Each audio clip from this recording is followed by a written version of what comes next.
Well, in this video, I'm going to try to make this little project right here. That's a compound cut birdcage and bird. The birdcage is cut in 4 separate pieces. This is out of this issue of Scroll-Saw Woodworking Crafts from 2013, issue number 50.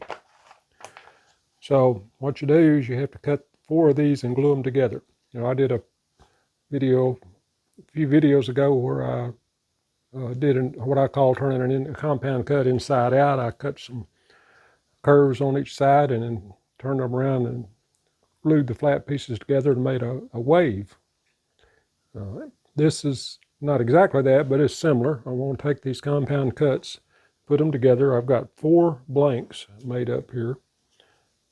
What I've done is take a bunch of scrap and I've laminated them and then milled the blanks down with my table saw to get the size for the pattern to fit.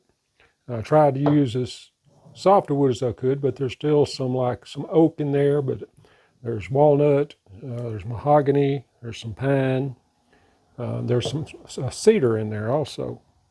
So there's some cedar right there.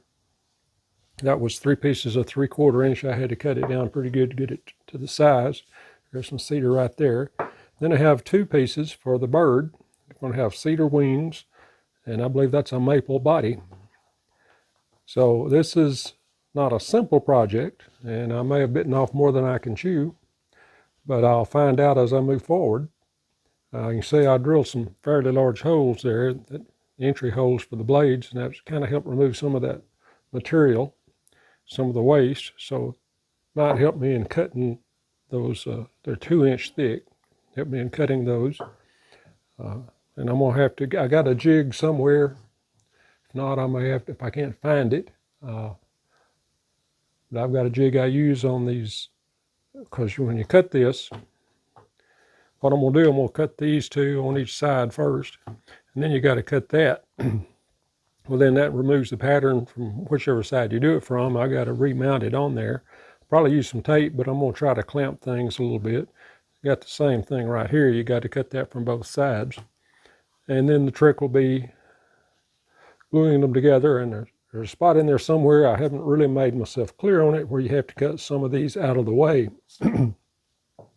But I'll see that as I go forward. They got some instructions here, some photo instructions.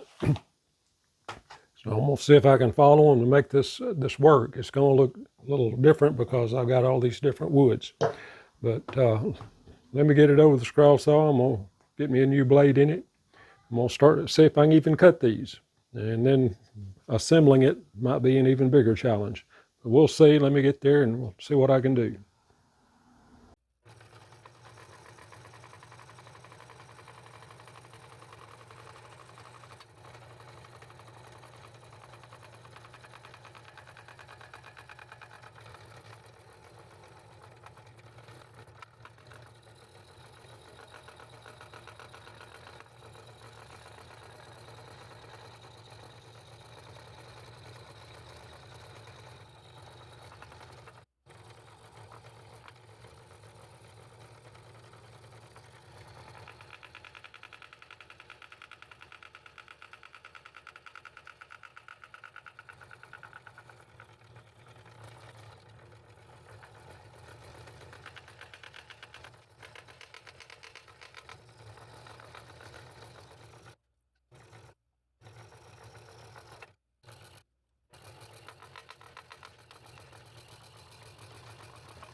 Well, there's the first piece cut out. I got 3 more of these to do.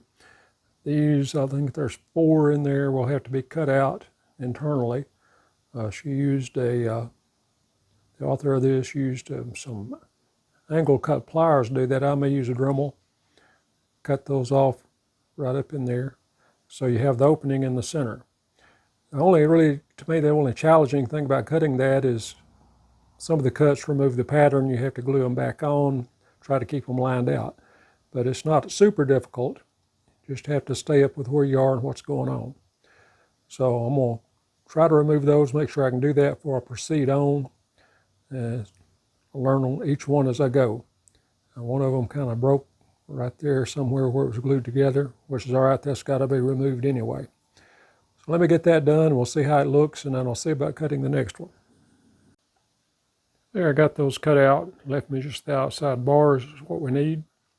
I still got to clean it up a little bit, but I'm going to get them all done and get me a little sanding thing on my Dremel and clean those up. They're in pretty good shape. Had to go to a variable speed. I had 2 Dremels. I used the variable speed because it was really turning too fast trying to burn the wood.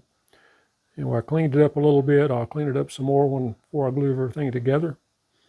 And now I got to get over to the saw, put me a fresh blade in, and try to cut the next one. So I got a second one cut out. You can kind of see how it's shaping up. Trying a different order of the cutting to see which is the best way to do it. It doesn't seem to be much difference which I cut first. You still have to reapply the pattern to cut. 2 of the cuts have to do it twice because the way you cut the couple of pieces, and then you have to reapply those to cut the other side, and then reapply them to cut the whole external cut. But anyway, I'm getting it done. It's easier to cut than I thought it would be. I'm using a number 7 blade. It hadn't been flexing much or giving me any trouble not lining up top to bottom. And it's cutting easier than I thought it would. I left the waste in on the second one. When I flipped to the second side, and it's about the same difference as taking the waste out. I don't know which is better. They both have their problems. But I got 2 more to cut. I can start putting it together. Still got a lot of cleaning up and sanding to do on that. But anyway, here we go. I'll get the next 2 cut out.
Okay, so I've got these 2 sides glued together. Got the bird glued together. So following the instructions in the magazine, and it's been my experience in these projects in the magazine, if they're fairly challenging or complex, you don't really get the best instruction. Sure, they have time or space constraints in publishing magazines, but it's not as good as you get in a book or a video. So I'm kind of feeling my way along here. And what she did is she said drill 5 holes in this bird. She said 1/32 drill bit or 1 millimeter. Well, 1 millimeter is not the same as 1/32, but it's the same as a number 60, which is what I use in bowl making. So I rigged me up a number 60 and kind of looked at her photo to see exactly where she drilled those holes and drilled them. And now I've got to glue a length of thread in each hole with super glue. And then you bring that up and bring them together. And she said on this to cut a channel right there for that thread to be glued up into.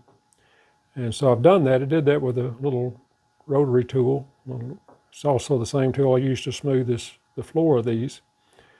And so that's what I'm going to do now. I'm going to try to glue these strings and these threads. I glue one in each hole, leave it long, and then we can cut it off to fit once we get ready to put that in there. And that's going to be the next step. I've got the other side of this gluing together right now. And I'm going to try to get this bird mounted in here. And then we'll glue the 2 halves together. And in theory, it'll be done except for the finishing. So let me start trying to get these threads glued in those holes. I just got some regular sewing thread. My wife gave me a box of threads there so I could choose a color. I've got a silver one I'm going to use. Anyway, let me start trying to do that. My big fingers in those little holes. It's not going to be easy, but I will get it done. So let me start on it. Well, I got it hanging in there.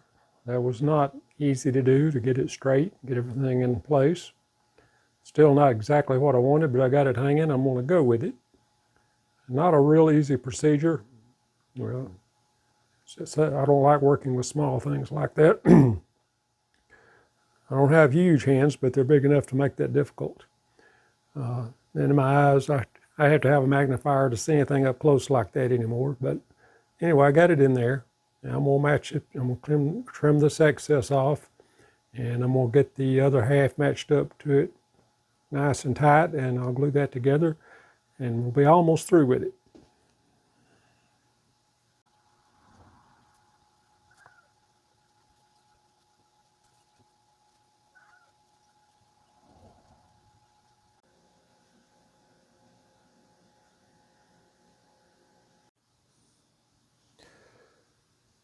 Well, I'm going to call that finished.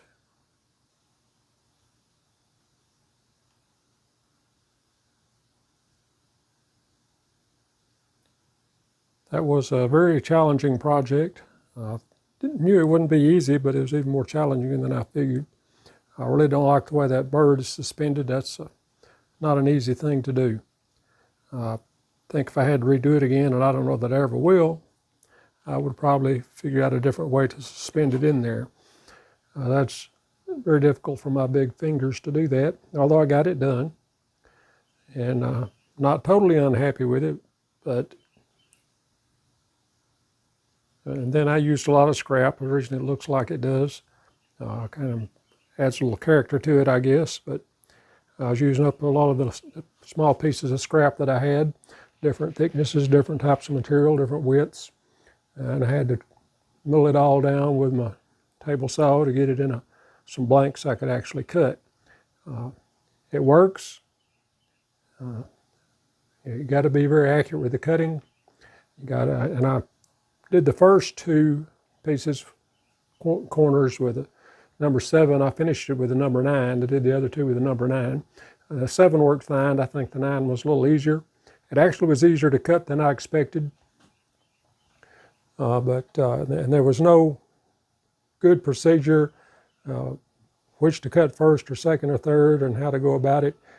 Whatever you do, you got to reapply patterns so you can cut the finish outside and some of the other sides. But anyway, If you like that, hit the like button. It's a very unique, unusual project.